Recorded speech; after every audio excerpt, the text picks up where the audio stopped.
Salut, c'est Trado, content de vous retrouver pour la mise à jour de l'analyse technique du Nasdaq, du SP500 et du CAC 40. Ça va être long d'attendre encore 24 heures.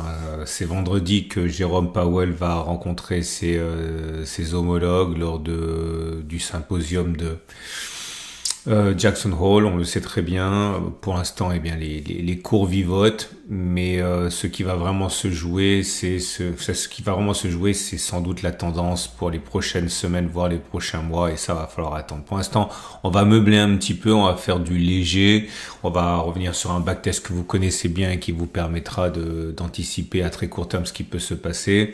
Bref, on commence par le Nasdaq parce que c'est ça sur cet actif que je vais backtester quelque chose.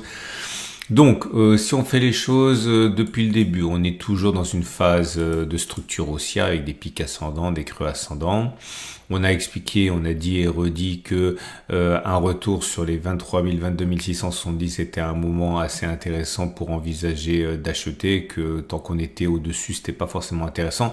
Alors, j'étais un petit peu surpris parce que je m'attendais à ce qu'une attaque ait lieu lors du symposium de Jackson Hole et que ça donnerait l'occasion de rentrer éventuellement. Et là, en fait, on a déjà touché la zone et on a déjà rebondi. Donc, je suis un petit peu embêté parce que c'est pas du tout le plan que j'avais en tête.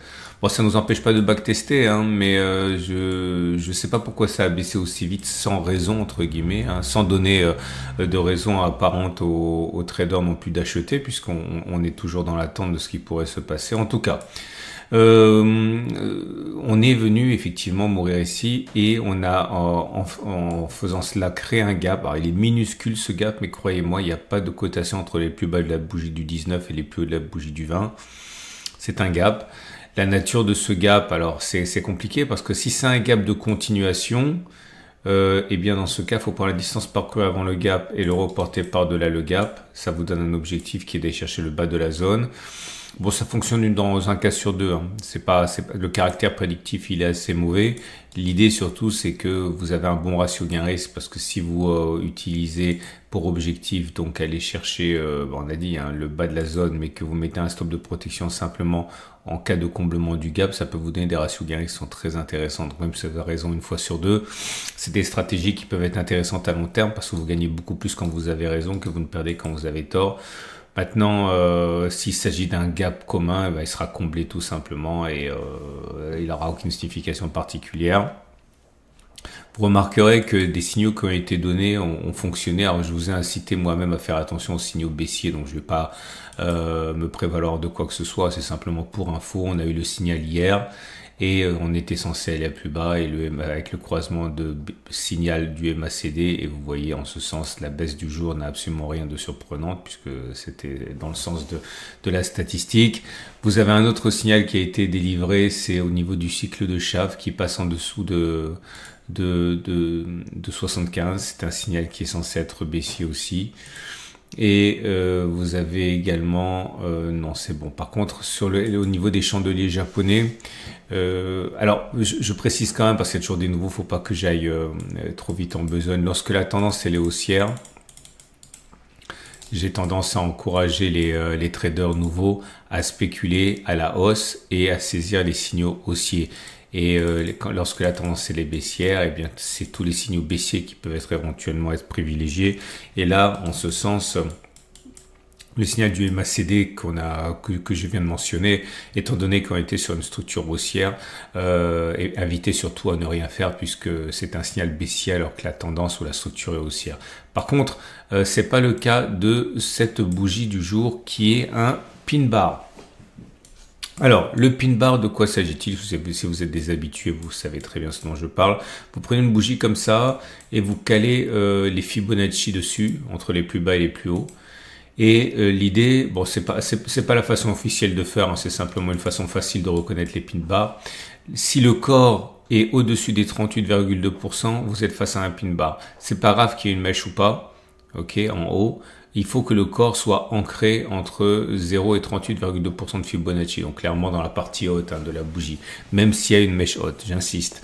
C'est le cas ici, vous voyez, on est juste en dessous des 23,6, donc c'est qualifié pour un pin bar. Et l'idée, c'est que, bon, c'est un signal qui est super simple, hein, mais simple, ça ne veut pas dire que ça ne fonctionne pas.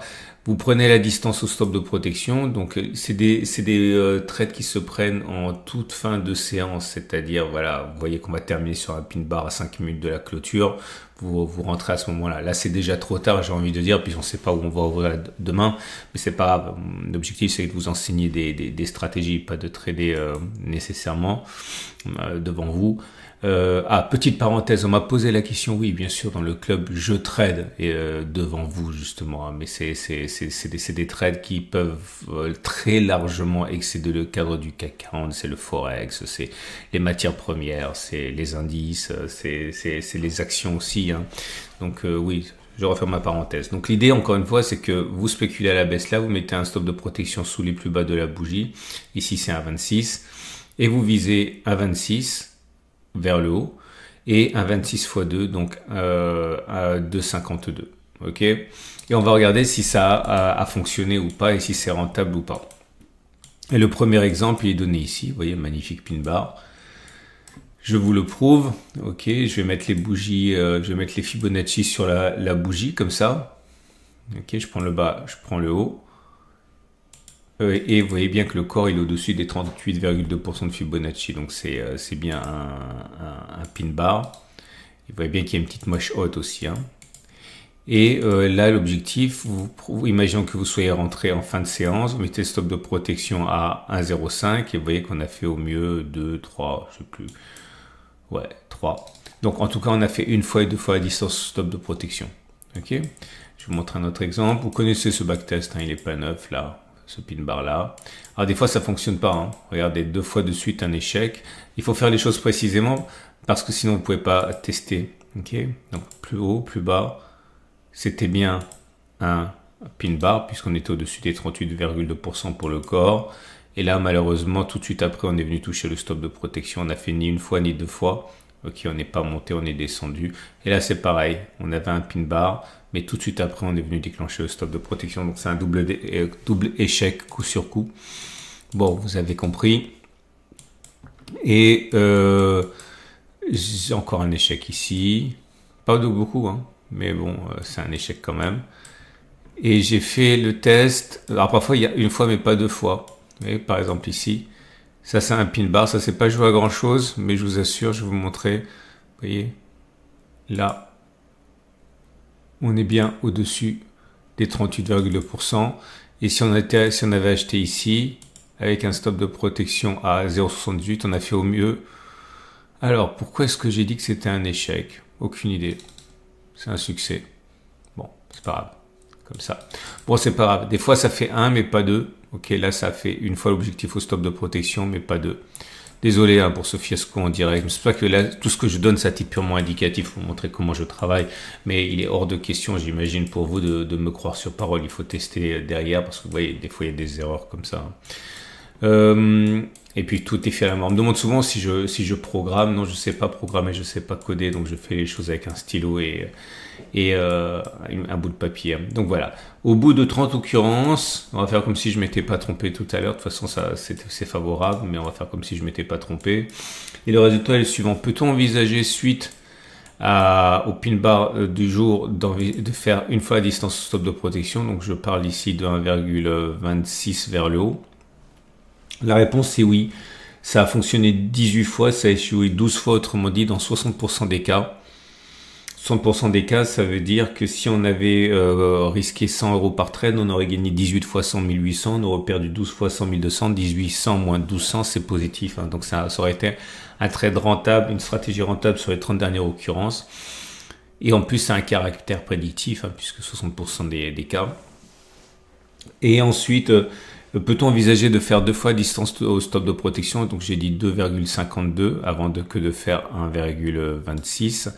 Alors, c'est pas plausible, hein. Ça a fonctionné uniquement 13 fois, ça a échoué 17 fois, donc il est plausible plutôt que ça descende. Mais encore une fois, la preuve qu'on n'a pas besoin d'avoir raison plus souvent que tort pour gagner de l'argent, puisque là, on gagne de l'argent, on en gagne 2 fois plus que l'on risque, puisqu'on aurait gagné 13 fois 200, 2600. Et on aurait perdu 18 fois 100, 1700. 2600 moins 1700, ça fait 900. Donc, alors que le coup d'avant, c'était 600. Donc, c'est même plus rentable sur les 30 dernières occurrences. Mais c'est pas plausible que ça arrive puisque ça fonctionne que dans 43% des cas. Ok? Donc, en termes de d'analyse technique, il est plausible que ça monte. Ok, mais il n'est pas plausible que l'on fasse 2 fois la distance de stop de protection avant de revenir sur les plus bas. Bon, si tout se passait comme dans les livres et dans les stats que je viens de vous montrer, et ça se passe rarement comme ça, ok, il est plausible que l'on fasse ça en fait. Ok, c'est l'idée. Ok, donc à partir de là, tout ça c'est des gesticulations, il va rien se passer sans doute avant le symposium, on va végéter. Hein. Et ce qui m'amène à... Ah oui, on m'a dit, et Edith, salut si tu me regardes, Edith a dit, il y a que 2 bougies entre le premier pivot et le deuxième pivot. Normalement, les fourchettes d'Andrews, il faut qu'entre un pivot et l'autre pivot, il y ait 3 bougies. Donc là, par exemple, vous voyez, un pivot, 2 pivots, et là, il y a plein de bougies. Par contre, entre ce pivot et ce pivot, il n'y a rien. Donc, c'est pas bon. Alors, je vous donne une petite astuce, c'est que là, j'ai oublié de le faire parce que je l'ai fait à la hache, etc. Mais quand j'ai pas suffisamment de bougies, je descends sur une unité de temps inférieure. Hein. Et là, si je me mets sur les données 4 heures, vous voyez bien que je les ai, les bougies. Hein. Ou je peux même descendre sur la bougie, sur l'unité 2 heures ou 1 heure et vous avez le nombre de bougies que vous voulez. Alors c'est un peu plus compliqué que ça, mais c'est pour vous montrer que très souvent quand vous n'avez pas le compte en bougie, vous descendez d'une unité de temps et puis vous l'avez votre bon compte. Hein. Tout ça c'est pour ceux qui voudraient viser la médiane. Hein. Mais en fait, bon, je n'ai pas parlé parce que ça m'embêtait de parler d'un trade baissier alors qu'on était en tendance haussière, mais bon, pour l'instant ça fonctionne pas trop mal. Hein. Ce qui nous amène donc, si vous voulez acheter, franchement, si vous voulez acheter avant le symposium, vous pouvez acheter là, stop de protection en dessous. Si vous voulez baisser, faire trader à la baisse, vous pouvez spéculer à la baisse avec un stop de protection au-dessus des précédents sommets. Bon, c'est classique. On va regarder maintenant le SP500 puisqu'on a fait les choses à l'envers aujourd'hui. Pour le SP500, pareil, on a un pin bar. Bon, en tout cas, on a un pin bar que j'ai pas backtesté pour vous, mais j'ai déjà backtesté.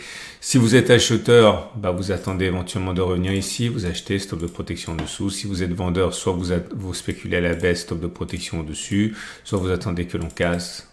Et en cas de pullback, vous spéculez à la baisse, stop de protection au-dessus. Bref, absolument rien de neuf. Et pour le CAC 40 qui est à l'équilibre aujourd'hui, 0,08% perdu. Bon, le bon côté des choses, c'est que l'on confirme la cassure de cette résistance. Bon, ça fait 2 fois de suite, on peut pas non plus s'accommoder de la réalité comme on veut. Hein. Donc là, ça veut dire qu'on a un plus haut. Hein. Et donc ça veut dire que, pour l'instant, on peut pas du tout écarter le scénario d'une reprise haussière. Je vais enlever ça. Encore une fois, ça m'arrange pas parce que je comprends pas vraiment ce que ça veut dire. Cet engouement aussi à quelques jours de Jackson Hole, mais voilà, le fait est que sur le CAC 40, visiblement, ils anticipent quelque chose de bien. Hein.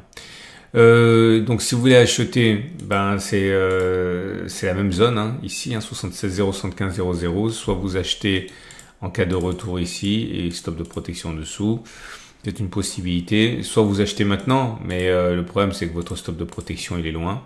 Si vous avez un biais baissier, vous pouvez spéculer à la baisse ici, stop de protection au-dessus par exemple. Ou alors pareil, vous attendez que ça casse, stop de protection au-dessus, comme ça, et vous spéculez à la baisse. Ok. Excellente journée. Vous avez une vidéo qui pourrait vous intéresser, c'est est-ce que vous avez suffisamment d'or en cas de crise majeure comme 2001, 2008, etc. J'ai fait la vidéo, elle a déjà été vue pas mal de fois. Ça peut encore une fois vous intéresser. À demain pour la mise à jour.